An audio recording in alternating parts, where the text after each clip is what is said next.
మంత్రి గారు కోమటిరెడ్డి వెంకటరెడ్డి గారు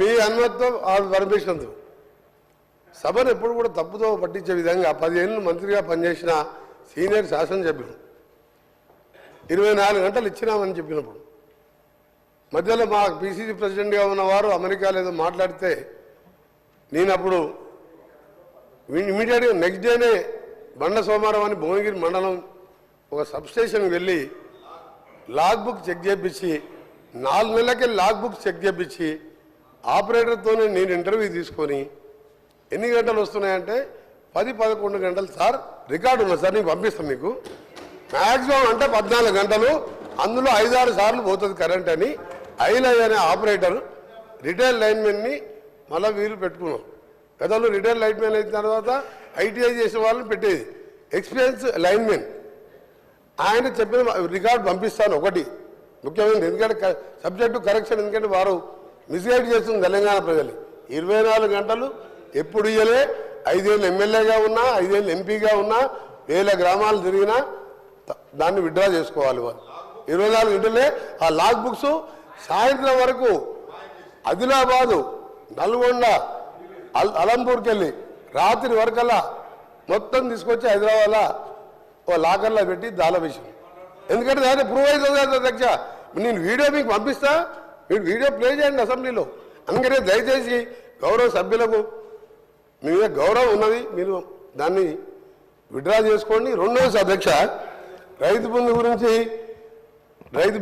వాళ్ళు మాట్లాడుతున్నారు నేను ఇంతకుముందు ఇంటర్వ్యూ అయ్యాను ఇప్పుడు మిస్గైడ్ చేసింది కాబట్టి నేను తర్వాత మాట్లాడదాం అనుకున్నా రెండో అధ్యక్ష ఎలక్షన్ల ముందు ఓఆర్ఆర్ అమ్మిన రోడ్లతోని వచ్చిన 7,000 కోట్లతోని ఒక ఇన్స్టాల్మెంట్ వేసి సబ్జెక్టు రైతులకు సంబంధించి వారు మాట్లాడింది రెండవది ఎక్సైజ్ టెండర్స్ ఒక 1 ఇయర్ తర్వాత పెట్టే టెండర్స్ని 2,000 కోట్లు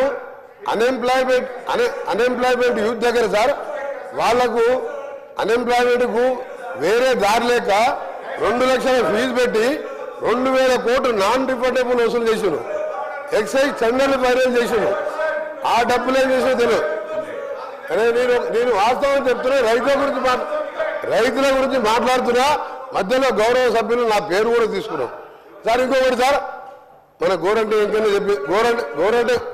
వెంకయ్య గారు చెప్పిందంతే ఒకటే ఎగ్జాంపుల్ నల్గొండ జిల్లాకి వెళ్దాం ఇక్కడికి వెళ్ళి అర్జెంట్ చేసిన తర్వాత అందరం కలిసి బస్సులో మొత్తం నల్గొండ జిల్లా అందరం తిరుగుతాం సార్ నల్గొండ జిల్లాలో ఒక్క కొత్త ఎకరానికి ఆయకట్టు 10 ఏళ్లలో ఇచ్చినట్టు రుజువు చేస్తే నేను ఇక్కడి నుంచి రాజీనామా చేసి రాజకీయాలు బంద్ చేసుకొని అంటే నల్గొండ జిల్లా కూడా తెలంగాణలోనే ఉంది సార్ మొత్తంగానే నేను చాలా సీరియస్గా చెప్తున్నా ఎందుకంటే నేను జిల్లాలో ప్రజల మధ్య ఉండే అందరిలాగే నేను కూడా ఒక్క జిల్లా ఒక్క ఎకరానికి సార్ ఒక్కటిసారి ఎగ్జాంపుల్ సార్ మా ఏం మార్పు మా కొండపోచమ్మ మల్లన్న సాగర్ రంగనాయక్ సార్ కడుపు నిండా నీళ్ళు ఉంటాయి సార్ ఆ నుంచి ఒక 200-300 కోట్లు పెడితే ఆలేరులో గంధమల్ల రిజర్వాయర్ వేరే టెండర్ పిలిచిండ్రు క్యాన్సల్ చేసిండ్రు 16-20 కిలోమీటర్ లైన్ వేస్తే 1,50,000 ఎకరాలు నీళ్ళు సార్ నీళ్లు లేక ఎండిపోతే మా ఐలయ్య గారు నిన్న 90 చెరువులు నింపుకున్నాడు బస్వాపూర్ రిజర్వాయర్ సార్ కొండపోచమ్మ కింద ఉంటుంది కిందకు ఉంటుంది వీళ్ళకి తెలియాలని చెప్తున్నారు గారు ఆఫీసర్లు మిస్గైడ్ చేసిందా వీళ్లకు తప్పుడు ఆ నుంచి సార్ బస్వాపూర్ నుంచి భువనగిరి కాన్ఫరెన్స్లో మేమేదైతే సార్ నేను సబ్జెక్ట్ డిబేట్ అయితే లేదు ఓన్లీ రైతుల గురించి మాట్లాడుతున్నా వాళ్ళు ఒకప్పుడు తెలంగాణ ఎట్లుందో లేడు సార్ మా గౌరవ సభ్యులు కేటీఆర్ గారు ఒకప్పుడు తెలంగాణ ఎప్పుడుంది తెలంగాణ వచ్చినాక ఎట్లుందంటే తెలంగాణ వచ్చినాక మొత్తంగా నష్టపోయింది మొట్టమొదట నల్గొండ జిల్లా సార్ జగన్మోహన్ రెడ్డి గారితో ఒప్పందం పెట్టి నువ్వు పోతిరెడ్డిపాడు తీసుకుపో రాయలసీమ లిఫ్ట్ ఇరిగేషన్ తీసుకుపో అని చెప్తే 2 పంటలకు డ్రై క్రాప్ హాలిడే ఇచ్చిన అధ్యక్ష అది పోయింది మల్లన్న సాగర్ 50 టీఎంసీ ఉంటే కిందికి ఇస్తే మా భువనగిరి ఆలేరు చిట్యాల వరకు అలైన్మెంట్ చేసాను దాన్ని టేకప్ చేయలే మీ నల్గొండ తెలంగాణలో ఉన్నవా లేదా నాకు ఇప్పుడు ఇంకొకటి చివరిగా సార్ నేను ఎందుకు చెప్తున్నానంటే కరెంటు విషయంలో ఉచిత కరెంటు విషయంలో ఉచిత కరెంటు విషయంలో భారతదేశంలో ఆ హక్కు చెప్పే ధైర్యంగా ఆ పెటెంట్ ఎవరిదంటే కాంగ్రెస్ పార్టీదని ముమ్మాటిగా చెప్తున్న అధ్యక్షది. ఆ రోజు రాజశేఖర రెడ్డి గారు ప్రతిపక్ష నాయకునిగా మేనిఫెస్టోలో పెడతామంటే ముందుగా మా నాయకురాలు సోనియా గాంధీ గారు ఒప్పుకోలే, అది ఇంపాసిబుల్, రైతులకు ఇయ్యలేమంటే వారిని రాజశేఖర రెడ్డి గారు ఒప్పించి ఉచిత కరెంట్ అనే దాన్ని ప్రవేశపెట్టి ఆ రోజు 9 గంటలు ఇచ్చిన అధ్యక్ష. అప్పుడు వీరు మాట్లాడతారు అధ్యక్ష, నిన్న హరీష్ రావు గారు కానీ కేటీఆర్ గారు కానీ 50 ఏళ్ళు మీరే పాలించిందని. 50 ఏళ్ళు సమైక్య పాలనలో ఆంధ్ర ముఖ్యమంత్రి ఉండి పొరపాటున మధ్యలో 2 సార్లు తెలంగాణ ముఖ్యమంత్రి అయితే సంఖ్యాబలంతో వాళ్ళని పదవి దింపితే మా నిధులు నీళ్లు నియామకాలు లేక అందరం ఆఖరి సొంత పార్టీ మీదనే పోరాటం చేసి తెలంగాణ తెచ్చుకున్నట్టు అధ్యక్ష. మాకు అదేం అవుతుందనే కదా, దాన్ని అన్యాయంగా దళితుని ముఖ్యమంత్రి చేస్తా, 3 ఎకరాలు ఇస్తా, నీ బిడ్డలో పడుకుంటా మోసం చేసి 10 ఏళ్ళు పాలిస్తుంది. ఇవాళ మేము 10 ఏళ్ళ కర్మ మీది. 50 ఏళ్ళలో నాగార్జున సాగర్ కానీ శ్రీశైలం కానీ శ్రీశైలం ప్రాజెక్ట్ కానీ సాగర్ కానీ శ్రీరామ్ సాగర్ కానీ వరద కాలువలు కానీ ఇవన్నీ పూర్తి చేసింది మేము ఆ 50 ఏళ్ళ. అయినా ఆంధ్రులు మాకు సరి అయిన నిధులు ఇస్తలేరు, మా ఉద్యోగాలు తీసుకుపోతుంది కొట్లాడి తెచ్చుకుని తెలంగాణలో మోసంతో అధికారంలోకి వచ్చి 10 ఏళ్లలో 40 కుటుంబాలు బాగుపడ్డాయి అధ్యక్ష. వీళ్ళు అంటున్నారు కరెంట్ ఇచ్చినారు నీళ్ళు ఇచ్చినారు, ఏమి ఇయ్యలే అధ్యక్ష, ఏమి ఇయ్యలే.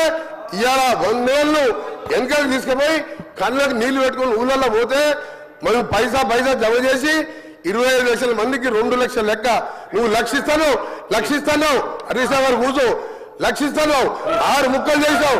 6 ముక్కలు చేస్తే బ్యాంకు వాళ్ళు వడ్డీకి ఎన్నికమైంది, 1,50,000 కోట్లు అప్పు తీసుకొస్తే మేడిగడ్డ అన్నారం సుమ్మిలా కడితే వెదిరే శ్రీరామని ఇవాళ ఇచ్చిండు, రేపో మాపో అవి కూడా కూలిపోతాయని చెప్పిండు. ఏం చేశాను? కూలిపోయే ప్రాజెక్టు కట్టావు, మొత్తం మోసం చేసినావు, మీ కుటుంబాలు బాగుపడ్డాయి. పోదాంపా తెలంగాణకి ఏమిటికి వస్తుందో 50,000 కోట్లు 50,000 కోట్లు అధ్యక్ష, 50,000 కోట్లు మిషన్ భగీరథ ఇంటింటికి నీళ్ళు ఇవ్వకపోతే ఓట్లు అడగలను. పోదాంపా సిరిసిల్ల ఊరికి పోదాం, సిరిసిల్ల గారి సిద్దిపేట గారి ఒక ఊరికి పోదాం, నల్లా ఇప్పుదాం. నీళ్ళు వచ్చినాయంటే మళ్ళసారి మేము ఓట్లు అడగాం. ఒక్క దగ్గర లేదబ్బా 50,000 కోట్లు తినేసిండు మిషన్ భగీరథ మీద, 50,000 కోట్లు తినేసిండు.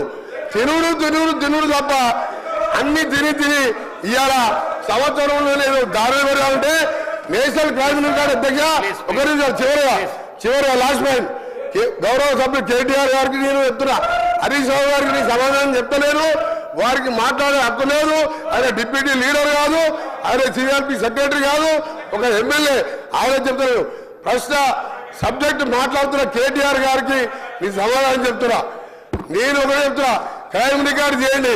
ఆత్మహత్యలు 2013 వరకు ఎందుకుంటే 2024 ఈ రోజు మా 1 సంవత్సర కాలంలో తగ్గినాయా లేదా నేషనల్ క్రైమ్ రికార్డు తెప్పిద్దాం. ఎందుకు అబద్ధాలు చెప్తారు దగ్గర? సవర్ ఎందుకు తప్పబట్టిస్తారు? ప్రజలను ఎందుకు తప్పబట్టిస్తారు? దయచేసి వాస్తవాలు రైతు భరోసా మీద మేము మా మంత్రి గారు చెప్పేది, మా ముఖ్యమంత్రి గారు చెప్పేది రిప్లై వినండి. ఆ తర్వాత మీరు షాక్ అయి మీరు మీ లీడర్ వస్తలేరు, ఎల్ఓపి గారు వస్తలేరు, వచ్చే సెషన్కి వెళ్ళి మీరు ఎవరు కూడా ఆ సభకు రారు. మంత్రి గారు గౌరవ సభ్యులు